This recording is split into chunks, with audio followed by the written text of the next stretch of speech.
கல்வி கண் திறந்த ஐயா பெருந்தலைவர் காமராசர் அவருடைய 124வது பிறந்த தின விழா. அவருடைய பிறந்த தினம் என்று சொல்லும்போது,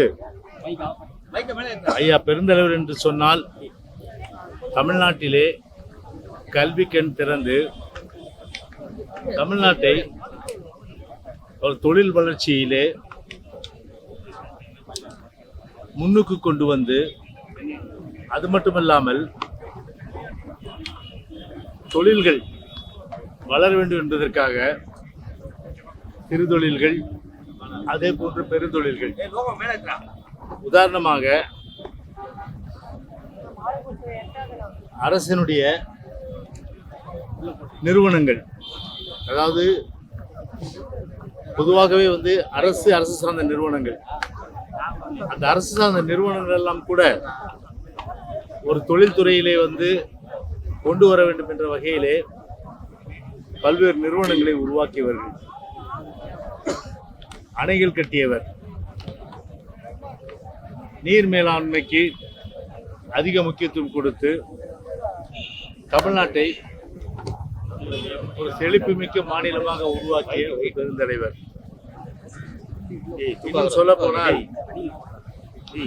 ஏழை எளிய மக்களுடைய அந்த எண்ணங்கள், அவருடைய சிந்தனை ஓட்டங்களை அவர்கள் நிலையிலே இருந்து சிந்தித்து அதன் அடிப்படையிலே திட்டங்கள் தீட்டியதன் காரணமாகத்தான் இன்றைக்கும் பெருந்தலைவர் உலகம் போற்றக்கூடிய ஒரு மாபெரும் தலைவராக ஐயா பெருந்தலைவர் காமராசர் அவர்கள் உள்ளார்கள். எனவேதான் அவருடைய புகழை போற்றுகின்ற வகையில் அனைத்து இந்திய அண்ணா திராவிட முன்னேற்ற கழகத்தின் சார்பில் இன்றைய தினம் அவருடைய பிறந்த இந்த பொன்னாளில் அவருக்கு புகழ் மாலை சூட்டப்பட்டது என்பதை தெரிவித்துக் கொள்கின்றேன்.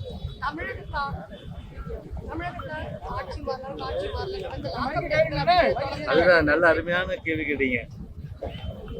ஆட்சி மாறினாலும் காட்சி மாறல.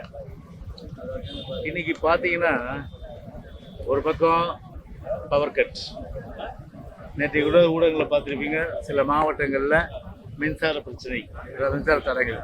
பாவம் இந்த வெயில் காலத்துல ஒரு மின்சாரம் இல்லைன்னா எவ்வளவு சிரமம் இருக்கிறத அவங்க வீதிக்கு போராடியதெல்லாம் ஊடகங்களை பார்த்துருப்பீங்க.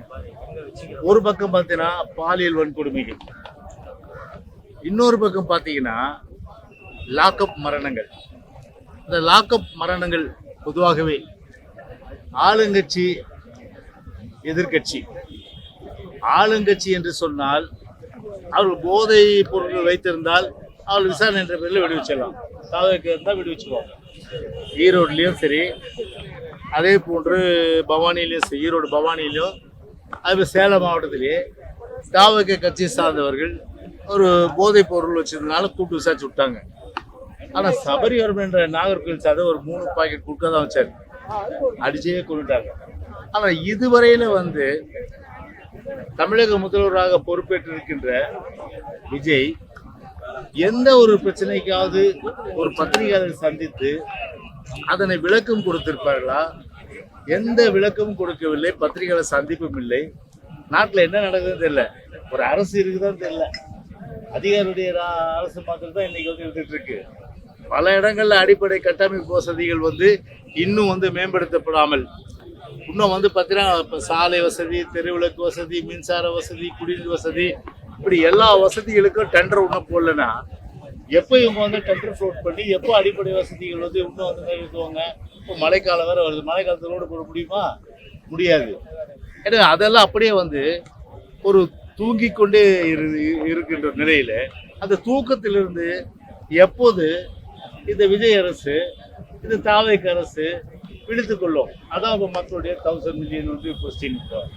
உதாரணத்துக்கு மக்களை பொறுத்தவரை இன்னைக்கு எப்படிப்பட்ட நிலைமைனா, சுருக்கமா சொல்ல போனா வெயிலுடைய கொடுமை, அந்த வெயிலுடைய கொடுமை தாழாம ஒரு தவளை என்ன பண்ணுமா, படம் எடுத்தும் ஆடு பாம்பு இருக்கு இல்லையா, அந்த பாம்போட நிலையில போய் இருக்குமா பாவம். இப்படிதான் இன்னைக்கு தமிழ்நாட்டு மக்களுடைய அந்த நிலைமை, அந்த பரிதாபம்.